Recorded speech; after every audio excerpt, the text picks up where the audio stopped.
कोई बंगा चिन्ह में चुपंगा पी सिंदर वही पा अगर सरी पा नंगे नुसी बगी थक जाना कोई तन इसे मा इंदों या बई तो आम सुंदर मौसम मसीद पा चाक्षा में नव पंजाबा अरे वही पा कोई न नंगी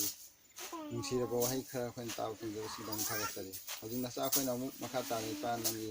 बाइबल योगा सिंह वाई सिंह दो कोई तागे दरे मतलब मसीद पा नंगी थवाई न कोई कुछ मंगलों ने भी अखोगी थमोय हांगदोक भी नंगी थवाई दना अखोगी थमोय दंगांग भी दना कोई अमु हन्ना नौना पोको मिसर हाबदो हन्दियो अदो अखोई पोबुदि चुकिस ब अखोगी थमोय द लौसम दना मांगना लाकनी हाना वासक पिरंबा अनि सुबा कोई मियो बजे सिरगा लोइदे आइबु थादरगदि नखोई खुदिमा अहिंग फंगनी हाना मांगना हाइबिरंबा अदो कोई लौसम दना मरि दम थांग तबो ngam हन्दियो मांगदबा या मरि मथकदा तेंदो हन्दोबो बोद किनबु ताकदबो खुदिमा ते पानाना बोद हेन किनबु हौदलो हौदने बिहादरा अनि सुदबा नसानो बा प्रभुदि सिखिस तगि मिले निजरे आमीन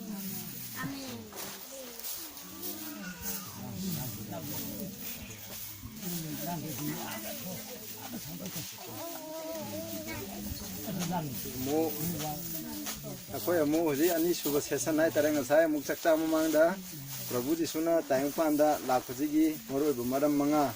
अदुगी मरम दा खोयना नैनखरे औदिति अमो मखा तारकुदा खोयना पृथ्वी लोइद्रिङेदा करी करी लाखनी हाबदा असिगी मरमदा असागी दुगी समोन मखा वैना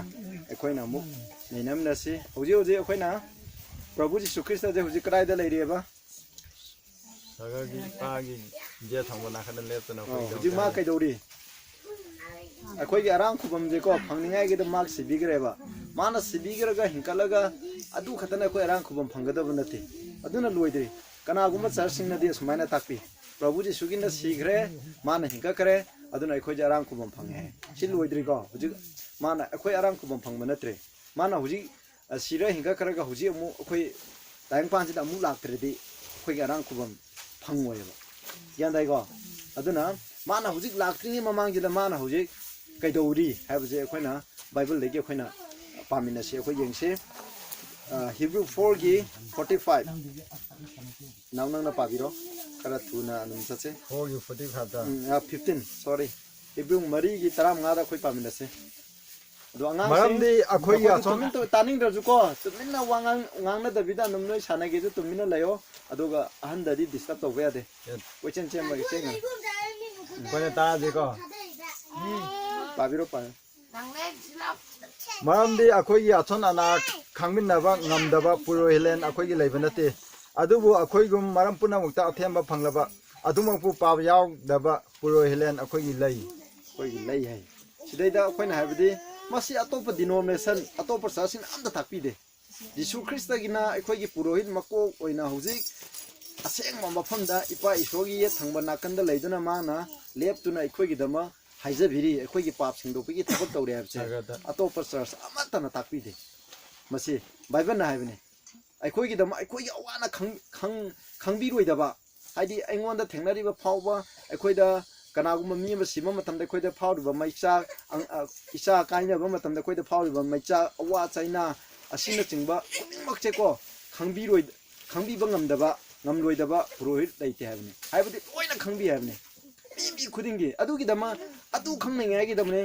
प्रभु जिसु की ना टाइम पांदा लागा कोई म्यूए बिगी सोन खरबा हक्सांग जे कोई की सदोंग जे लौरा लाई जे कई नोदी अदु खंगे हक्तेक ना खंगनाय नेबा हक्तेक ना खंगदी अखोई मतेंग पांग ngamgni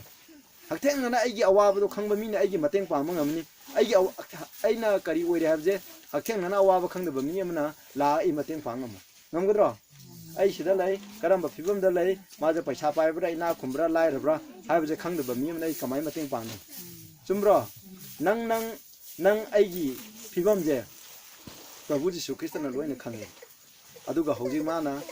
माना हौजी ngairibje kainodi koi sida lairiba khudimukse मंगोंदा हलकपदुनि ngairiजे मंगोंदा हलन ngaigi दमा माना थबक याम तविरि हौजीजे अखोइगी दमा क्रॉस सिबिरगा अखोई बु नुक्सी हाबजे अखोई बु केगे मति कनिंग हाबजे माना अदु उतखरे नत्रा अदुदा नतना नुक्तिगी थोलिबा थौदोसिंगे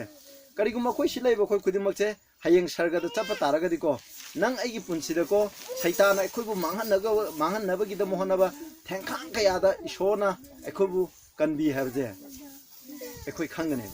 hayeng sargada lai chappa phangagadi loina utkani loina isalibni mipum khuding maki aduga aikhoina isogi wa kyam tani natraka taning de habje loi khangane ba aduna hujik prabhu jisuna aikhogi dama huje mana haija bibagi matamje lairi aikhogi asa lairi he magi haija buje loiraba sargadu dagi aikhogi sargagi laisang hai tare khoina english study sanctuary ane khane wai asang mafam dagi mai thola khraba upai leitre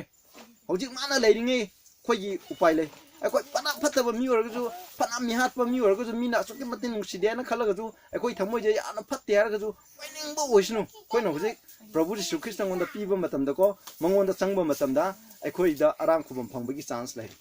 aduna ngasi khoina hebrew da habni ko hujik ki chapter khoina sida paragadi ngasi isorgi khonjin na khoina taragadi thamoi kanjan gnu hai khoi thamoi kanjan ngai matam leite thamoi kanjan dana hujik lairaba achumba je khangaga khoina ilaudraba hayeng mangbuda isobu khoina maran siroi aduna tayang panda leiba isorgi opau khoina khanbe yai kari gidama isorgi opau pithi apang khudingda sandok tu je kaigino sando hali je kari gino prabhu jisuna haibni prithibi loiding da ma loiding da lakadaba khudam amadi karino haiba matamda prithibi da ko Matthew 24 gi 14 da hai akhoina ina amta paro Matthew 24 gi 14 je khoina sidam paase Matthew kunmari gi 24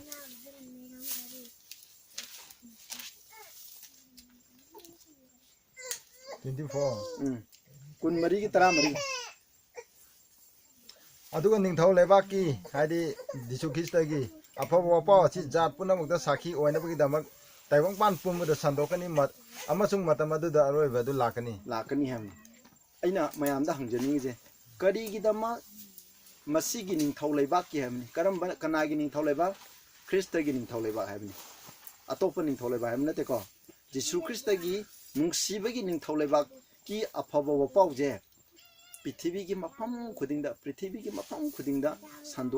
संदोब मतमदा रोइबा लाकने करी गिदम मफम खुदिंगदा असिगे वपाउ जे संदोहन दुजे करी गिनो करी मरम गिनो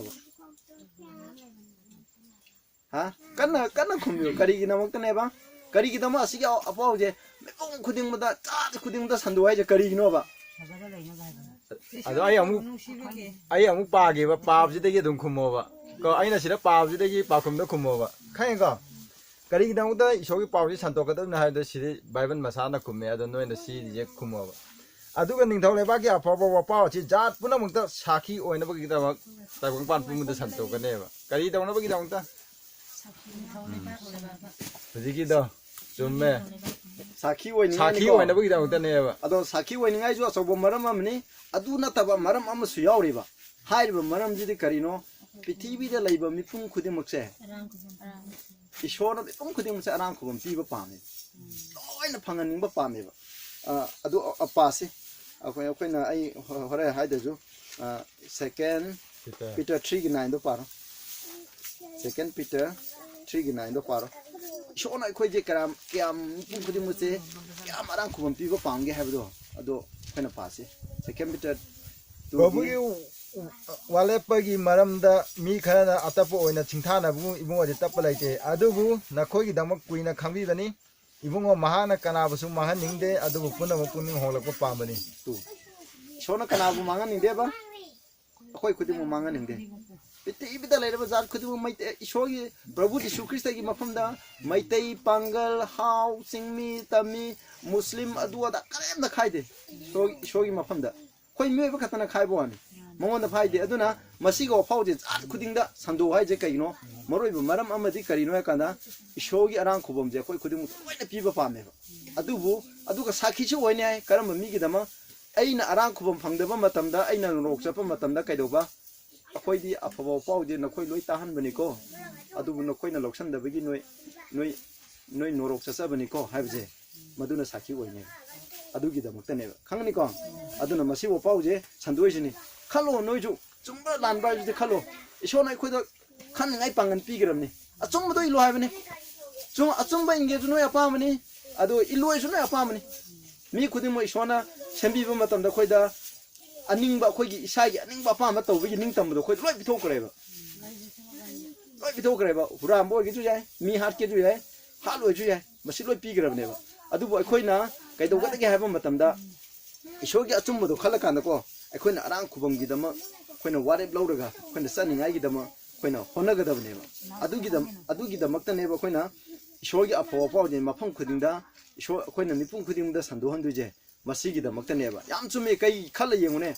ꯄ꯭ꯔꯤꯊꯤꯕꯤꯗ ꯂꯩꯔꯤꯕ ꯖꯥꯠ ꯈꯨꯗꯤꯡꯃꯛꯇ ꯑꯥꯔꯊ ꯍꯟꯗꯣꯛꯄ ꯂꯥꯏꯔꯤꯛꯁꯤꯕꯨ ꯀꯔꯥꯏꯅꯣ ꯀꯔꯤꯒꯤꯗꯃꯛ ꯑꯥꯔꯊ ꯍꯟꯗꯣꯛꯂꯤꯅꯣ ꯍꯪꯕꯁꯨ ꯌꯥꯏ ꯑꯩꯈꯣꯏꯅ ꯀꯣꯔꯥꯟꯒꯨꯝꯕ ꯑꯗꯒꯤ ꯑꯩꯈꯣꯏꯅ ꯒꯤꯇꯥꯒꯨꯝꯕ ꯑꯗꯒꯤ ꯃꯩꯇꯩꯒꯤ ꯍꯥꯏꯔꯁꯨ ꯑꯩꯈꯣꯏ ꯄꯨꯌꯥꯒꯨꯝꯕ ꯙꯔꯃꯒꯤ ꯇꯣꯉꯥꯟ ꯇꯣꯉꯥꯟꯕ ꯂꯩꯔꯤꯕ ꯂꯥꯏꯔꯤꯛꯁꯤꯡꯁꯦ ꯄ꯭ꯔꯤꯊꯤꯕꯤꯗ ꯂꯩꯕ ꯂꯣꯟ ꯈꯨꯗꯤꯡꯗ ꯍꯟꯗꯣꯛꯇꯦ ꯍꯦꯡꯀꯣ ꯍꯟꯗꯣꯛꯇꯦ ꯑꯗꯣ ꯕꯥꯏꯕꯜꯁꯤꯗꯤ ꯄ꯭ꯔꯤꯊꯤꯕꯤꯒꯤ ꯂꯣꯟ ꯈꯨꯗꯤꯡꯗ ꯍꯟꯇꯣꯛꯂꯤꯁꯤꯒꯤ ꯃꯔꯝ ꯀꯔꯤꯅꯣꯁꯦ ꯑꯩꯈꯣꯏꯅ ꯈꯜꯂꯣꯕ ꯀꯅꯥꯒꯨꯝꯕ ꯃꯤꯁꯤꯅ ꯑꯃꯦꯔꯤꯀꯥꯅ ꯁꯦꯟꯖꯥꯎ ꯄꯥꯏꯅ ꯄ꯭ꯔꯤꯊꯤꯕꯤꯒꯤ ꯖꯣꯏ ꯇꯧꯅꯤꯡꯉꯥꯏꯒꯤꯗꯃꯛ ꯁꯤ ꯍꯟꯇꯣꯛꯂꯤꯅꯦ ꯃꯁꯤꯗꯤ ꯑꯣꯏꯊꯣꯛꯇꯕꯅꯤ ꯑꯃꯦꯔꯤꯀꯥꯅ ꯆꯩꯅꯥꯕꯨ ꯖꯣꯏ ꯇꯧꯕ ꯉꯝꯈꯤꯗ꯭ꯔꯣ ꯃꯄꯨꯟꯁꯤꯗ ꯉꯝꯃꯔꯣꯏ ꯅ꯭ꯌꯨꯀ꯭ꯂꯤꯌꯔꯒꯤ ꯃꯇꯝꯅꯦ ꯀꯅꯥꯝꯇ ꯂꯩꯕꯥꯛ ꯖꯣꯏ ꯑꯣꯏꯕ ꯃꯥꯏ ꯄꯥꯛꯄ ꯂꯩꯇ꯭ꯔꯕ ꯃꯇꯝꯅꯦ ꯁꯤꯗ ꯀꯃꯥꯏꯅ ꯑꯣꯏꯗꯣꯏꯅꯣ ꯑꯗꯨꯗꯤ ꯑꯣꯏꯗꯕꯅꯦꯕ ꯑꯗꯣ ꯑꯩꯈꯣꯏꯅ ꯈꯟꯒꯗꯕꯗꯤ ꯃꯁꯤ ꯍꯟꯗꯣꯛꯍꯜꯂꯤꯁꯤꯒ ꯑर्थꯗꯤ ꯀꯩꯅꯣ ꯍꯥꯏꯗꯤ ꯖꯥꯠ ꯈꯨꯗꯤꯡꯗ ꯂꯩꯕ ꯂꯣꯟ ꯈꯨꯗꯤꯡꯃꯛꯇꯀꯣ ꯕꯥꯏꯕꯜꯒꯤ ꯑꯆꯨꯝꯕꯁꯦ ꯄꯥꯔꯒ ꯈꯪꯍꯜꯂꯀꯥꯟꯗꯀꯣ ꯃꯤꯁꯤꯡꯗꯣ ꯑꯔꯥꯡ ꯈꯨꯕꯝꯗꯣ ꯐꯪꯅꯤꯡꯉꯥꯏꯒꯤ ꯑꯆꯨꯝꯕ ꯈꯪꯅꯤꯡꯉꯥꯏꯒꯤꯗꯃꯛ ꯍꯟꯗꯣꯛꯍꯜꯂꯤꯅꯦꯕ ꯑꯗꯨꯒꯤꯗꯃꯛꯇꯅꯦ ꯑꯩꯈꯣꯏꯁꯨ ꯑꯗꯨꯅ ꯕꯥꯏꯕꯜꯅ ꯍꯥꯏꯕꯗꯤꯀꯣ ꯑꯩꯈꯣꯏꯅ ꯃꯁꯤꯒꯤꯗꯃꯛꯇꯅꯦ ꯑꯗꯨꯅ ꯏꯁꯣꯔꯒꯤ ꯑꯐꯕ ꯄꯥꯎꯁꯦ ꯑꯩꯈꯣꯏꯅ ꯇꯥꯔꯤꯕꯁꯦ ꯑꯩꯈꯣꯏ ꯂꯧꯁꯟꯖꯤꯡꯉꯁꯦ ꯍꯥꯏꯕ ꯅꯨꯃꯤꯠꯁꯦ ꯑꯗꯨꯒ ꯑꯩꯈꯣꯏꯅ ꯍꯧꯖꯤꯛ ꯌꯦꯡꯁꯦ ꯄ꯭ꯔꯚꯨ ꯖꯤꯁꯨꯅ ꯍꯧꯖꯤꯛ ꯑꯩꯈꯣꯏꯒꯤꯗꯃꯛ ꯋꯥꯅꯣꯝꯕꯤꯔꯤ ꯑꯗꯨ ꯃꯥꯅ ꯑꯅꯤꯁꯨꯕ ꯂꯥꯛꯇ꯭ꯔꯤꯉꯩ ꯃꯃꯥꯡꯗ ꯑꯩꯈꯣꯏꯅ ꯄ꯭ꯔꯤꯊꯤꯕꯤꯗ ꯊꯣꯛꯀꯗꯕꯁꯦ ꯊꯧꯗꯣꯛ ꯋꯥꯊꯣꯛ ꯌꯥꯝ ꯌꯥꯝꯃꯦ ꯑꯗꯨꯗꯤ ꯑꯩ ꯑꯝꯇ ꯍꯥꯏꯔꯔꯣꯏ ꯑꯩꯈꯣꯏ ꯏꯅꯥꯎꯅ ꯑꯩꯈꯣꯏ ꯕꯥꯏꯕꯜ ꯁ꯭ꯇꯗꯤ ꯇꯧꯔꯗꯤ ꯃꯥꯅ ꯍꯥꯏꯖꯁꯅꯨ ꯑꯩꯈꯣꯏ ꯃꯇꯝ ꯂꯩꯇꯦ ꯃꯦꯊ꯭ꯌꯨ 24 ꯑꯗꯨꯒꯤ ꯂꯨꯛ 12 ꯑꯗꯨꯒ ꯗꯥꯏꯅꯦꯟ ꯑꯗꯨꯒ ꯔꯦꯚꯦꯂꯦꯁꯟ ꯍꯥꯏꯕ ꯐꯣꯡꯗꯣꯛꯄꯤꯕ ꯍꯥꯏꯔꯤꯕ ꯂꯥꯏꯔꯤꯛꯁꯤꯡꯗꯗꯤ ꯃꯌꯦꯛ ꯁꯦꯡꯅ ꯏ ꯃꯗꯨ ꯅꯩꯅꯕꯒꯤ ꯃꯇꯝ ꯉꯁꯤꯒꯤ ꯃꯤꯅꯤꯠ 5-10ꯒꯤꯁꯤꯗ ꯃꯗꯨ ꯅꯩꯅꯕ ꯃꯇꯝ ꯅꯠꯇꯦꯕ ꯑꯗꯨꯕꯨ ꯁꯝꯂꯞꯄ ꯑꯩꯅ ꯈꯔ ꯍꯥꯏꯖꯔꯛꯀꯦꯀꯣ ꯑꯔꯣꯏꯕꯒꯤ ꯄ꯭ꯔꯤꯊꯤꯕꯤ ꯄ꯭ꯔꯚꯨ ꯖꯤꯁꯨꯅ ꯂꯥꯛꯄꯁꯦ ꯊꯣꯡꯖꯤꯟꯗ ꯅꯛꯑꯦ ꯍꯥꯏꯕꯒꯤ ꯑꯔꯣꯏꯕꯒꯤ ꯈꯨꯗꯝ ꯑꯃꯗꯤ ꯀꯩꯅꯣ ꯍꯥꯏꯀꯥꯟꯗ ꯁꯥꯗꯨꯒꯤ ꯈꯨꯗꯝ ꯍꯥꯏꯕꯅꯦꯕ ꯑꯩꯈꯣꯏ ꯄꯥꯃꯤꯟꯅꯁꯤꯀꯣ ꯃꯁꯦ ꯑꯩꯈꯣꯏꯅ ꯔꯦꯚꯦꯂꯦꯁꯟ 14ꯒꯤ 9-10 ꯑꯩꯈꯣꯏ ꯁꯤ ꯄꯥꯖꯦ ꯃꯁꯤꯅ ꯑꯔꯣꯏꯕꯒꯤ ꯈꯨꯗꯝꯅꯦ ꯃꯁꯤꯁꯦ ꯍꯦꯛ ꯊꯣꯛꯑꯕ ꯃꯇꯝꯗꯀꯣ ꯄ꯭ꯔꯚꯨ ꯖꯤꯁꯨ ꯈ꯭ꯔꯤꯁꯇ ꯂꯥꯛꯄꯁꯦ ꯊꯣꯡꯖꯤꯟꯗ ꯂꯩꯔꯝꯃꯦ ꯃꯈꯣꯏꯒꯤ ꯃꯇꯨꯡ ꯊꯪꯕ ꯑꯍꯨꯝꯁꯨꯕ ꯑꯇꯩ ꯁꯒꯗꯨꯗ ꯑꯃꯅ ꯍꯥꯏ ꯀꯅꯥꯒꯨꯝꯕꯅ ꯁꯥ ꯑꯗꯨꯕꯨ ꯑꯃꯁꯨꯡ ꯃꯥꯒꯤ ꯃꯨꯔꯇꯤꯕꯨ ꯈꯨꯔꯨꯝꯗꯨꯅ ꯃꯥꯒꯤ ꯃꯔꯥꯏꯕꯛꯇ ꯅꯠꯇ꯭ꯔꯒ ꯃꯈꯨꯠꯇ ꯈꯨꯗꯝ ꯐꯪꯂꯕꯗꯤ ꯃꯥꯅꯁꯨ ꯏꯁꯣꯔꯒꯤ ꯑꯁꯥꯎꯕꯒꯤ ꯇꯦꯡꯒꯣꯠꯇ ꯖꯥꯅꯗꯅ ꯂꯥꯡꯈ꯭ꯔꯕ ꯏꯕꯨꯡ ꯃꯍꯥꯛꯀꯤ ꯃꯩ ꯍꯧꯅ ꯁꯥꯎꯕ ꯑꯗꯨꯒꯤ ꯌꯨ ꯊꯛꯀꯅꯤ ꯑꯗꯨꯒ ꯃꯥꯕꯨ ꯃꯩꯅ ꯑꯃꯁꯨꯡ ꯒꯟꯗꯨꯛꯅ ꯑꯁꯦꯡꯕ ꯁꯒꯗꯨꯁꯤꯡꯒꯤ ꯑꯃꯁꯨꯡ ꯖꯥꯎ ꯃꯆꯥ ꯑꯗꯨꯒꯤ ꯃꯥꯡꯗ ꯋꯥꯍꯟꯒꯅꯤ ꯁꯤꯗ ꯑꯩꯈꯣꯏꯅ ꯍꯥꯏ ꯁꯥ ꯑꯗꯨꯒꯤ ꯈꯨꯗꯝ ꯍꯥꯏꯕꯅꯤꯀꯣ ꯑꯩꯈꯣꯏꯅ ꯏꯪꯂꯤꯁꯇꯗꯤ ꯃꯥꯔꯛ ꯑꯣꯐ ꯗ ꯕꯤꯁ ꯍꯥꯏꯀꯣ ꯃꯅꯤꯄꯨꯔꯗꯅ ꯁꯥ ꯑꯗꯨꯒꯤ ꯈꯨꯗꯝ ꯁꯥ ꯑꯗꯨꯒꯤ ꯃꯨꯔꯇꯤ ꯍꯥꯏꯕꯅꯦꯕ ꯑꯩꯈꯣꯏꯅ ꯁꯥ ꯑꯗꯨꯕꯨ ꯑꯗꯨꯒ ꯁꯥ ꯑꯗꯨꯒꯤ ꯈꯨꯗꯝ ꯁꯥ ꯑꯗꯨꯒꯤ ꯃꯨꯔꯇꯤꯕꯨ ꯍꯥꯏꯔꯤꯕ ꯑꯍꯨꯝꯁꯤꯒꯤ ꯃꯅꯨꯡꯗ ꯑꯃꯕꯨ ꯐꯪꯕ ꯃꯤꯗꯣ ꯀꯥꯏ ꯆꯠꯀꯅꯤ ꯅꯣꯔꯣꯛꯇ ꯆꯠꯀꯅꯤ ꯍꯥꯏꯕ ꯑꯩꯈꯣꯏꯅ ꯌꯦꯡꯒꯗꯧꯔꯤꯁꯦ ꯁꯥ ꯑꯗꯨ ꯀꯅꯥꯅꯣ ꯍꯥꯏꯕꯁꯦ ꯑꯩꯈꯣꯏꯅ ꯌꯦꯡꯕ ꯌꯥꯏ ꯑꯗꯨꯕꯨ ꯁꯥ ꯑꯗꯨ ꯀꯅꯥꯅꯣ ꯍꯥꯏꯕꯒꯤ ꯑꯩꯈꯣꯏꯅ ꯅꯩꯅꯅꯤꯡꯉꯥꯏ ꯑꯃꯨꯛ ꯃꯥꯒꯤ ꯃꯒꯨꯟꯁꯤꯡꯗꯣ ꯂꯣꯏ ꯄꯤꯔꯒꯗꯤ ꯃꯇꯝ ꯌꯥꯝ ꯃꯥꯡꯒꯅꯤ ꯏꯆꯝ ꯆꯝꯅ ꯑꯩꯈꯣꯏꯅ ꯗꯥꯅꯤꯌꯦꯜ 7ꯒꯤ 17ꯗ ꯍꯥꯏꯕꯒꯤ ꯃꯇꯨꯡ ꯏꯟꯅꯀꯣ ꯁꯥ ꯍꯥꯏꯕ ꯑꯁꯤꯅ ꯀꯔꯤꯕꯨ ꯈꯪꯅꯩ ꯍꯥꯏꯒꯦꯗ ꯄ꯭ꯔꯤꯊꯤꯕꯤꯗ ꯂꯥꯛꯀꯗꯕ ꯅꯤꯡꯊꯧ ꯂꯩꯕ ꯑꯃꯕꯨ ꯈꯪꯅꯩꯕ ꯒ꯭ꯌꯥꯟ ꯇꯥꯏꯀꯣ ꯁꯥ ꯍꯥꯏꯕꯁꯦ ꯀꯔꯤꯕꯨ ꯈꯪꯅꯩꯕ ꯄ꯭ꯔꯤꯊꯤꯕꯤꯗ ꯄꯥꯟꯒꯗꯕ ꯅꯤꯡꯊꯧ ꯂꯩꯕ ꯑꯃꯕꯨ ꯈꯪꯅꯩꯕ ꯑꯗꯨꯕꯨ ꯍꯥꯏꯔꯤꯕ ꯁꯥ ꯑꯁꯤꯗꯤ ꯀꯔꯤꯅꯣ ꯍꯥꯏꯀꯥꯟꯗ ꯏꯁꯣꯔꯒꯤ ꯃꯥꯌꯣꯛꯇ ꯂꯩꯕꯀꯣ ꯑꯗꯨ ꯉꯁꯥꯏꯗꯤ ꯏꯁꯣꯔꯒꯤ ꯃꯥꯌꯣꯛꯇ ꯂꯩꯕꯗꯤ ꯍꯥꯏꯔꯤꯕ ꯏꯁꯣꯔꯅ ꯀꯩꯒꯤꯗꯃꯛ ꯋꯥꯔꯅꯤꯡ ꯄꯤ ꯁꯥ ꯑꯁꯤꯕꯨ ꯈꯨꯔꯨꯝꯕ ꯍꯥꯏꯕꯁꯦ ꯁꯩꯇꯥꯟ ꯈꯨꯔꯨꯝꯕꯒ ꯆꯞ ꯃꯥꯟꯅꯩꯕ ꯀꯔꯝꯕ ꯃꯤꯅ ꯅꯣꯔꯣꯛ ꯆꯠꯀꯅꯤ ꯁꯩꯇꯥꯟꯒꯤ ꯃꯇꯨꯡ ꯏꯟꯕ ꯃꯤꯁꯤꯡꯅ ꯅꯣꯔꯣꯛ ꯆꯠꯀꯅꯤ ꯑꯗꯨꯗꯤ ꯁꯥ ꯈꯨꯔꯨꯝꯕ ꯁꯥ ꯑꯗꯨꯒꯤ ꯈꯨꯗꯝ ꯐꯪꯕ ꯁꯥ ꯑꯗꯨꯒꯤ ꯃꯨꯔꯇꯤꯗꯣ ꯃꯣꯏꯅ ꯍꯥꯏꯕ ꯏꯟꯕꯁꯤꯡꯗꯣ ꯅꯣꯔꯣꯛ ꯆꯠꯀꯅꯦꯕ ꯍꯥꯏꯔꯤꯕ ꯁꯥ ꯑꯁꯤ ꯀꯔꯤꯒ ꯃꯔꯤ ꯂꯩꯅꯩ ꯍꯥꯏꯕꯗ ꯁꯩꯇꯥꯟꯒꯤ ꯊꯕꯛꯀ ꯃꯔꯤ ꯂꯩꯅꯩꯕ ꯁꯩꯇꯥꯟꯅ ꯀꯃꯥꯏꯅ ꯄ꯭ꯔꯤꯊꯤꯕꯤꯗ ꯊꯕꯛ ꯁꯨꯒꯦ ꯍꯥꯏꯕ ꯃꯇꯝꯗ ꯍꯥꯏꯔꯤꯕ ꯁꯥ ꯑꯁꯤꯒꯤ ꯃꯇꯨꯡ ꯏꯟꯅ ꯊꯕꯛ ꯁꯨꯏꯌꯦꯕ ꯑꯩꯈꯣꯏꯅ ꯔꯦꯚꯦꯂꯦꯁꯟ 13ꯁꯦ ꯐꯖꯅ ꯅꯩꯅꯕ ꯇꯥꯔꯒꯗꯤ ꯑꯩꯈꯣꯏꯅ ꯈꯪꯒꯅꯤ ꯑꯗꯨꯕꯨ ꯏꯁꯝ ꯁꯝꯅ ꯍꯥꯏꯒꯦ ꯍꯥꯏꯔꯤꯕ ꯁꯥ ꯑꯁꯤꯗꯤ ꯀꯅꯥꯅꯣ ꯍꯥꯏꯀꯥꯟꯗ ꯑꯩꯈꯣꯏꯅ ꯔꯣꯃꯥꯟ ꯀꯦꯊꯣꯂꯤꯛ ꯆꯔꯆꯄꯨ ꯈꯪꯅꯩꯌꯦꯕ ꯔꯣꯃꯥꯟ ꯀꯦꯊꯣꯂꯤꯛ ꯆꯔꯆ ꯍꯥꯏꯁꯦ ꯀꯩꯅꯣ ꯏꯁꯣꯔꯒꯤ ꯕꯥꯏꯕꯜꯅ ꯇꯥꯛꯄꯤꯕꯒꯤ ꯑꯣꯟꯅ ꯇꯩꯅꯕꯗ ꯇꯥꯛꯄꯤꯕ ꯆꯔꯆꯅꯦꯕ ꯃꯁꯤꯗꯤ ꯀꯩꯅꯣ ꯃꯁꯤꯒꯤ ꯂꯨꯆꯤꯡꯕꯁꯤꯅꯀꯣ ꯃꯥꯕꯨ ꯈꯨꯔꯨꯝꯒꯗꯕꯅꯤ ꯍꯥꯏꯕ ꯅꯈꯣꯏꯅ ꯀꯅꯥꯒꯨꯝꯕ ꯃꯤ ꯑꯃꯅ ꯑꯔꯥꯡ ꯈꯨꯕꯝ ꯐꯪꯒꯦ ꯍꯥꯏꯇꯥꯔꯗꯤ ꯆꯔꯆꯀꯤ ꯂꯨꯆꯤꯡꯕ ꯍꯥꯏꯗꯤ ꯔꯣꯃꯥꯟ ꯀꯦꯊꯣꯂꯤꯛꯀꯤ ꯂꯨꯆꯤꯡꯕꯁꯦ ꯃꯁꯤꯕꯨ ꯈꯨꯔꯨꯝꯕꯗꯤ ꯅꯈꯣꯏ ꯑꯔꯥꯡ ꯈꯨꯕꯝ ꯐꯪꯒꯅꯤ ꯍꯥꯏꯕꯅꯦꯕ ꯃꯣꯏ ꯏꯁꯣꯔꯅꯦꯅ ꯃꯣꯏꯅ ꯍꯥꯏꯖꯩꯌꯦꯕ ꯒ꯭ꯌꯥꯟ ꯇꯥꯏꯀꯣ ꯑꯩꯅ ꯍꯥꯏꯕ ꯅꯠꯇꯦ ꯃꯁꯤ ꯂꯥꯏꯔꯤꯛ ꯌꯥꯝ ꯂꯩ ꯃꯈꯣꯏꯒꯤ ꯗꯣꯀꯨꯃꯦꯟꯁꯤꯡ ꯃꯈꯣꯏꯒꯤ ꯄꯥꯎꯇꯥꯛ ꯄꯤꯅꯕ ꯀꯦꯇꯤꯀꯤꯖꯝ ꯍꯥꯏꯕ ꯂꯥꯏꯔꯤꯛꯁꯤꯡ ꯑꯁꯤꯅꯆꯤꯡꯕꯗ ꯂꯣꯏ ꯏꯗꯨꯅ ꯂꯩꯕꯅꯦꯕ ꯑꯗꯨꯅ ꯍꯥꯏꯔꯤꯕ ꯁꯥꯁꯤꯗꯤ ꯀꯅꯥꯅꯦꯕ ꯔꯣꯃꯥꯟ ꯀꯦꯊꯣꯂꯤꯛ ꯆꯔꯆꯅꯦꯕ ꯑꯗꯣ ꯕꯥꯏꯕꯜꯅ ꯄꯤꯕ ꯀꯟꯕ ꯋꯥꯔꯅꯤꯡ ꯑꯁꯤꯅꯤ 하이르바 사시부 쿠름바 하이브제 사시 쿠름바 하이브제 그노 사이탄 쿠름바 ጻ마네바 아두고 마기 구담 팡바 하이브네 하이고 머루에 아이나 어로비기 사나이브제 사시기 구담제 거리노 하이브제 마시기 머름다 타케바 마시기 구담제 피티비기 마팡 쿠데 미싱다고 팡닝아이고 핵 하이라고 마탐다 피티비제 로이레 아두 마탐다 나코주 아이나 ngasi 하이기브제 하이르바 구담제 노이 후지 타자더가주 कईगुम कोना को अना हाइगिबसे तारगा नखोय इशोरगी थवाय नंगांबिर पय निंगसिंग मतम ए माना हाइबु सुमिने हारगा नखोय इशोरना चांस पीगनी अदु मतमदा नखोयना इशोरदा संगाबा इशोरना कनबीगनी अदुदि साजी खुदम जे कन नव हायकांदा सा असिबु खुरमबायबे सैतामदु खुरमनी अदुना सा असि खुदम जे करिनो हाइबा मतमदा मसिदि इशोरगी को चुम इशोरगी सिल इंग्लिश आइगदा सिल मसि ओना तैनबनेबा मरमदि सा असि खुरमबायबे इशोबु खुरमबगी ओना तैनबनेबा ग्यानदाइको आइने याम खंगनाबा इराय लाइबा मोंगदा सासी खुरमबायबजे कैनो सैतानबु खुरमबनी खंगनिको सैताना पृथ्वीदा लैबा मिसिंगे माबु कमाइना खुरमली हाबजे खोइना मु यंगबजे ओइना लाइमुट्री अदु अदा लातुना खुरमलिको अदु नतबा पृथ्वी खुदिमना यागदबको सासीबु खुरमबदा यागदबा सासिना हाइबा इनबा यागदबा अमा लैयेबा मदु करिनो हाबजे खोइना यंगजेबा अदुदि ईश्वरगी चुमगी मायक्तनेबा ईश्वरगी चुम हाबजे कैनो मु खो यंगजे मसिमा टेक्स्ट इनाउनों पाबिरो खथुना पाना चचे एक्सोडस 31 गी 13 16 17 एक्सोडस खोंछानबा खो यंगसे सासिगी खुदम हाइबजिगा ईश्वरगी चुम ईश्वरगी खुदम हाइबगा 16 17 होंगबा नायदबा अरेपा वासक ओइना इजेनी मिसिंगना लाकदरिबा मिरोन खुदिंगदा मछि ngaकदबनी नुमित तरुनी चांगना लाइंग थो इबुंगना पथा की लांद्रा इंग्लिश मणिपुरी जे 13 दगी पागदम 13 दु काक्तम पे 13 दगी का 13 खक पागदा 13 पारेदना इजेनी मिसिंगदा मछि हायु नखोगी तुंगदा लाकदबो मिरोन फावदा नखोइना आइगी इरक्ता खुदम अमा ओइना लैहौरगदबा पथाब नुमिसि कायदना ngang चतकदबनी नुमिसि ngang चलबदि लाइंग थौ ओइरिबा आइना नखोइबु छेंगदोकपिरबनि हाबजि खंबा ngमगनी त्रातुक ताते पार होंगबा नायदबा अरेपा वासक ओइना इजेंगि मिसिंगना लाकदरिबा मिरोन खुदिंगदा मसि ngaकदबनि नुमित तरुनि चांगना लाइंग थौ इबुंगना पथाकी हाबसि कावदनबा इजेंगि मिसिंग अमदि आइगी इरक्ता लेंगदबा खुदम अमा ओइना लैहौरगदबनि तो लेंगदबा खुदम अमा ओइना लैहौरगनि करिनो लेंगदबा खुदम ओइना हाइजे हजि पागिबदि मतुइना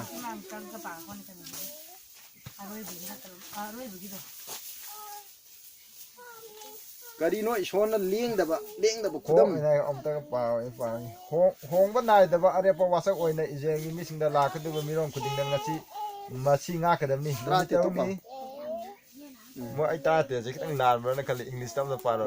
इंग्लिश ता पागे अदो इंग्लिश ता पारगा कोना 13 दा जे कैनो ईश्वरगी सभा नेबा सभा तो सेंना ngaw हाइबनेबा खैको पथाबनो बे 17 दा it is a sign between me and the children of Israel forever for in 6 days the हाइदे Masih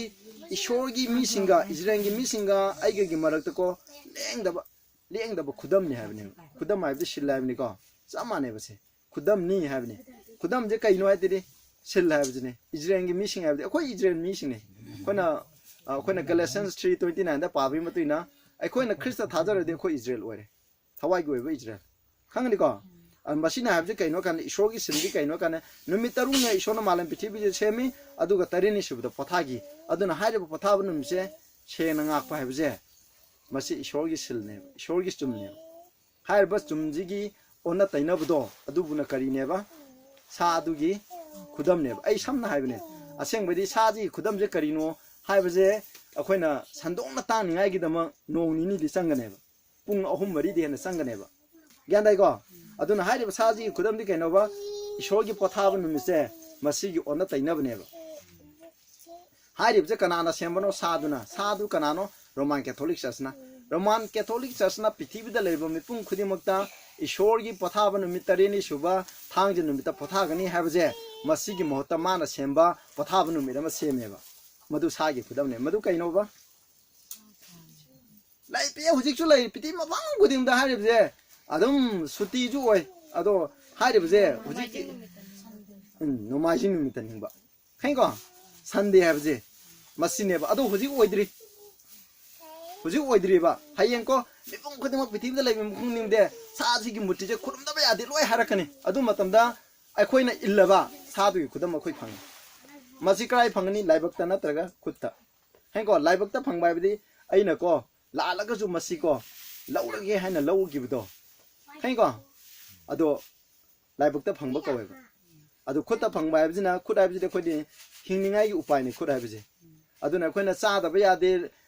khoina hingda ba yade haiduna ko amadu kibagi dama magi muti je yabdo adubune ba ai jimu parakane ba aduna sa si gi khudam habje aduna masi karino ha kan ishogi sum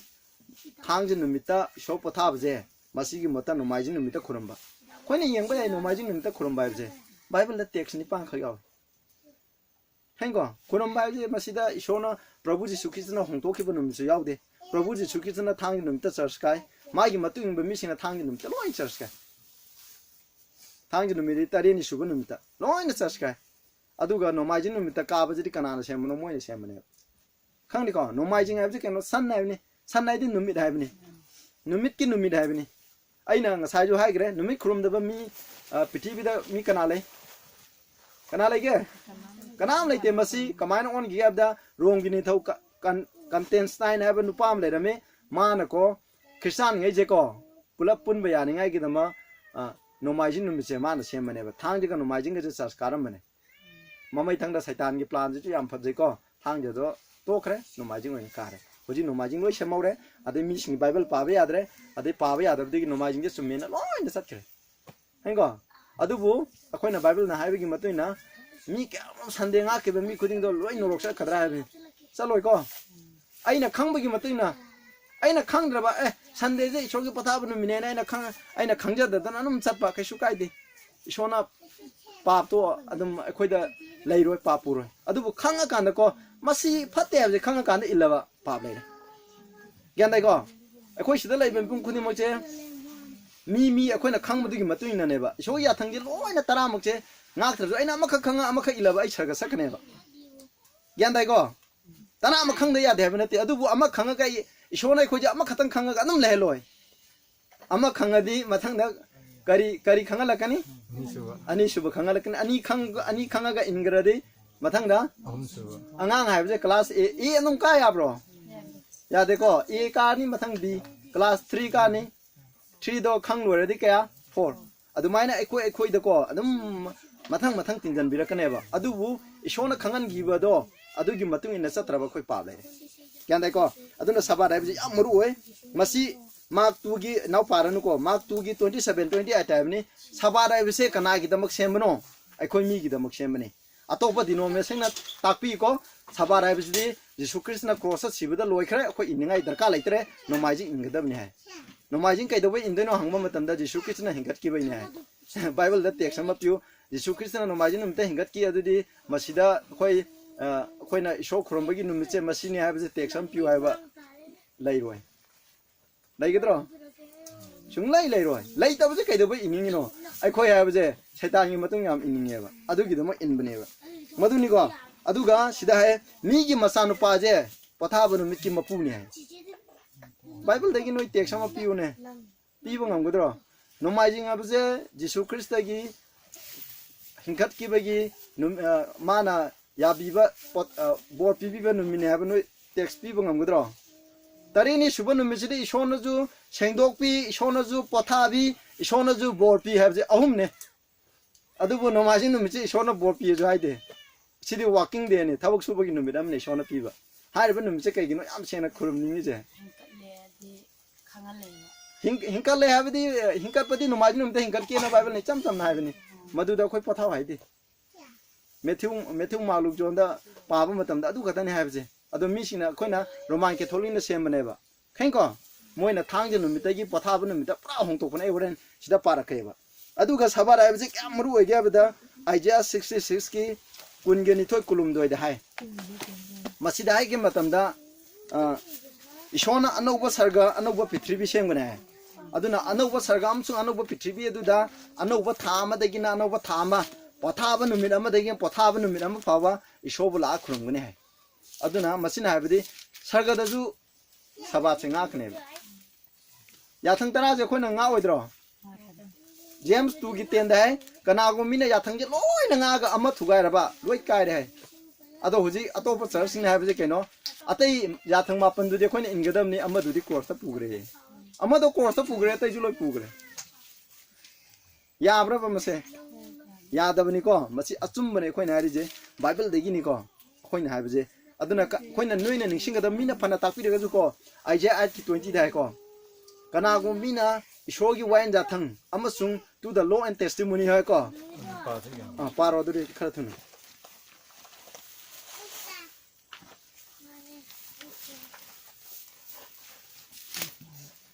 ai chingi ga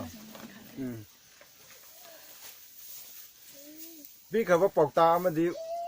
ut khaba mating mayai puna ma kana dabani ai 20 Isaiah 20 Lain thayu Jawasi Tajau Makoi Wadu Chaluganu Syria them English Manipuri mathang de Matang Devi Makoi na Laipak Sida Charamna Lakani Makoi Arang Kawan Laba Matam Don Nakoi Nintau Amadi Makoi Makoi Sirap Manipur gadi akoi di ayamana Manipur je yamna paide adubu Ado ko na khang da di hosiki Manipur da di ya de hai Manipur da moina ata han to ko matam da soi begi ne ba ade nga sai ade Leviticus sai Exodus 31 gi ju numit taung ni chum na dang thoi bunga nong thang no kha ni mo semi ten ni su ban numit pota hai ne ba so na numit taung ni su na pota ya na aduma na ata hal le ba moina soi be ne maite ron da di sana da English da di hai ko to the law and to the testimony han ko ishogi wayan ja thang amsung ishogi sakhi ko Bible gi matuna ishogi an gi matuna ishogi Bible gi matuna if they speak not according to this word hai ba sigi matuna mi sina hai draga di ko it is because there is no light in them ko da achumba manga na do leite ha akhon ingadab ne mi na Bible gi matuna hai de ko ingadab ne Bible gi matuna hai de ko ingadra iloi dab ne masini adune akhoi na ngasai gi sabat hai buje sabat sigi maram da hai buje adune ba mase ya marwe akhoi na nupi akhoi gi writer am lai ko adu mana asumna hai kai hage matamda ishona ipada ma action bi matamda gi akoi mi numit taruni da akoi mi sem lo ka tareni subuda ishona pathan bani magi sabache bo pibi gram mehron gi 2 gi 1 2 3 pa bada khangani aduga sidai da hai ko hai ban nupi writer jina asumna hai sabanu mina se mehron da gi na hoji pa bu ko se na ngak tu na leiramadi ko pithibi da no lai mutti khuramba khain ko lai mutti la pa mi amata leiram hai Noi na ase ahing bai shobu kurumba mi uragni hai aduna akoina sabanu mi sena kurumba yabjina kaidoge hai matamda ishona koi shambi bidigi leiri na je masi ulleba thangni ko potha banu mi thangin mi kurumba nga kwa yabjina sena nga kwa yabjina ishona koi shambi bini akoi kamai leiri hai bje masi khudam juneba ishona koi kanbi yabji khudam juneba aduga nomajin mi na yabji ishona koi bu kanbi yabji khudam nate Sham na nomajing habis di Bible lagi pasal sam na panbadi Yesus Kristus na nomajing nomita hingkar kaya ka habini.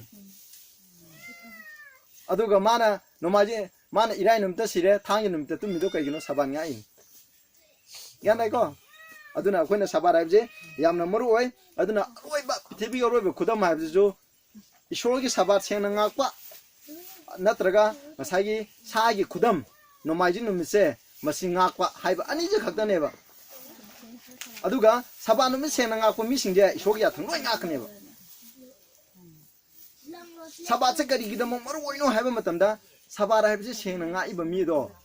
ki holy amni sabat se sena nga ke de ko isha sena dam ne ba ai koi khudimak seng ga ta di ke do ni ai koi seng na koi le ga ta di ni huran da na le ga ta di koi ishogi ya thang loi dro ai na sa ju ai gre ishogi ya thang in baje koi ki pangana di ngomoi akhoi ne shota sarenda tawo matamda shona shobu nungsibagi mapana khoi ne ingani shogi thaujangi mapana khoi ne ingane ba yandai ko aduna saban nga pai bje ya maru we ba aduna aroibagi issue ai bje aroibagi khoi na thoka da kwari ga chobu wa tho ai bje masine ba masina pithibi je group ani thong na khaidok kane ko aroiba matamda shogi saban nu min nga pami shogi ya thanga pami ya thang tara nga pa sabang nga pami aduga sadugi khudam nomajin khuramba amusung koina saduna haiba saitangi matung inba mi kanglu ani sekak leigini pithibi mi kanglu ani khak leigini asigi manung dai khoje changadabuni Saitan gi matung inba mi organa maga loine na khoi norok ta sale shor gi matung inba mi organa maga loine na khoi sargada nungai na sakni habje masi akoina bible da sumna akoina haibni ko masi yamna maru oibne aduga akoina sa si khudam je kamaina akoina phangna bo hona gadage habje akoina yengche revelation 13 da ko akoina paji masi khetang paji ko 14 to 17 paji na 12 to paji pani aduga loisala ani 14 gi kaya ba 13 gi 12 14 to 17 ko si pagada ba ado kar noi ju khara khang ningai ko aina aduga mana ahan basa adugi matik puna adu magi mama na sijanai aduga magi sina na basa fam phakiba ahan basa adu da pithibi bom sung madugi manungda palibi sung mana khuram hali aduga mana misingi mangda pithibi atya dagi mai kumtha na ba phaw khudam acho batawi amik chung sa adugi mangda tawna na mon da pikhiba khudam adugi maram na mana pithida palibi sung minami masum na pithida palibi singna kabak thangi thakpang phamlaba amachung hinglakwa sa adugi muti sasunu haina mana hai amik chung sa adugi muti aduna wangang na ba amachung sa adugi muti adubu khurumda makhai bohan na ba maduda haibde sa adugi muti da nungsa so pina mating mangonda pire aduga apikpa amachung achauba ina khumba amachung laaba aduga maning tamba amachung minai makoi punamak makoi khudjeta nataga makoi marai bakta khangna naba khudam ama mana pihali adu khudam adu haibdi sa adugi maming aduga magi mamingi masing adu phangba mi adu natana kanachu leiba natraga jonba ngamdana ba mana taholi asida lauching lei khangba leiba maha aduna sa adugi masing thisanu maramdi madu mi amagi masini aduga magi masing di chatru humbutaruk ni sudah hai aduna sa sigi muti je kamaina ko pithibda leibum khudung da kamaina sana halakada ge habje masi kana kanda america na sana halakane ba america je khangni ko ai samna hairabni sigi america sigi maramda phongro pi bataram de gi trama thoje masi mukha explain tawbuda kuina sangani adubu aina samna hairabni maramdi matam leitabagi maram moidana nakoine hena kaiguma khangingba leiragadi ko anum koina yang makha tana leina ba yagni aduna hairibje koina khangre koina saitan bu khuraman ba pithibda leiba khode moche kamaina koina khanbe Hindu lairi Muslim sing lairi maroina ko adagi ato laising akoi gi hujik lairi ba akoi communist sing sho thaja da mi sing ju laire punna makche ko kamaina sa adu bu khuram gadage habje masi akoina yengba yaba sa adu bu khuram madi saitan bu khuram mani hengo saitan khuram ba habje ga sa adu khuram ba ji ga chamane ba saitan gi agent amane ba saitan gi damak thabuk subu nu pa amane ba aduna hairi ba sa je khuram bang mane aduna pithibda leiba khudima saji bu khurum bai de kana america na neba america na pithibda leiba khudima asibu sa asibu kamai khurum manduino sine magi khudam je kamai na mingonda makhud yeta na traga laibu ta kamai phanganduino sine masi khurum digi mamanda america da ko sadu gi muti ma hana sengmane sadu gi muti de roman catholic se karamba matamda kana 538 de gina 1790 abu matamde mana pithibda sahi lising masani go humfu pa laiba yandai ko ado aina haijaning budi khogi roman catholic church ki nungsira masi gi church da ko shogi nungsiba mi yam le masi ko mokoi gi takui tamdi ba bible gi onda taina bra takudo adu bune ne haibji yanda ko ai mi amada haiba nate moi de gi myam tholokani sida khona revelation 18 gi 4 aimni come out of her my people aimni mongo onda gi tholo ai gi missing aimni shogi mi yam le ba hindu da su le muslim da su le shogi mi yam le haiba jing loi ko tholokani karamba matamda hariba saji gi khudam je phangningai gi da mo pitibda khuramba matamda america na khamai phangandu na kanda ahamba da ko america da ko masi gi law ma hana pass to gane ba yandai ko sa si gi huje gi nomaitin mi je khuramba ba ya de have je america da hana pass to kane ba america da pass to matunda mase piti ma pang khudim da oi chana rakhane ba hengo hauji chumna tangi ngari nomaitin mi seng nga kane have je huje ko akoina Pope Francis live je masina magi laudato si ko ko magi letter ma igreba hoji 2015 gi Paris ta ko koina hoji aying asa yam hongaktra hantak ki December gi hokiba December gi tang ani dagi na tara saibuk chang da ko koina COP 25 na ko COP 25 di conference on party hamni kaino hadi pithibi gi laibak chamaga mahut yawa masigi hantak ki pangto ki buda mi lising kuntare present aweba moji meeting jida koina Canada Sweden gi Madrid album pham juda pangto ki ba maduda koina noina Greta Thunberg haiban nupi masa ko masi Sweden dagi ni mana luchingba sing adu gi mamanda ngang bane ba pithibi jida leiba sa uche gi ba singje si leiraga no koina hauji power climate ki action log dije kari gino sini mana hari ju kaino Sunday numit se ko low pass ho Sunday numit mi amta thabak suba khotpa gari thauba khotpa amta yaroi haibje taw haibne ba Pope Francis na ju haibje kari no kanda pithibi da lebem kun ge nomajin te senanga aba nomajin da gari thaudraba nomajin numit se church ka ba gi thorom moine taroba imung manu nungai na ba gi thabak taw ta de pithibi da nom nom gi carbon tholeiba sabe hen kalai je masi phagani aduna kaina pithibi ge leba khina ko masi yaraga na khoi gi leba khinda lo oine sanau haibne ba hoji America ju yadri ba yara aneba khangni ko masi uji atau bai shuamane no koi nungti gi redo taune ai nungti gi redo tabda namaji numita redo serel ama lakune ba madugi maming kaira bari thu gi tan tha taune ba sida nung climate change gi maram da nung khana ba je num yaw ro bani ado moi da di namaji numi senanga wai gi maram da di moi di yaw de adu bu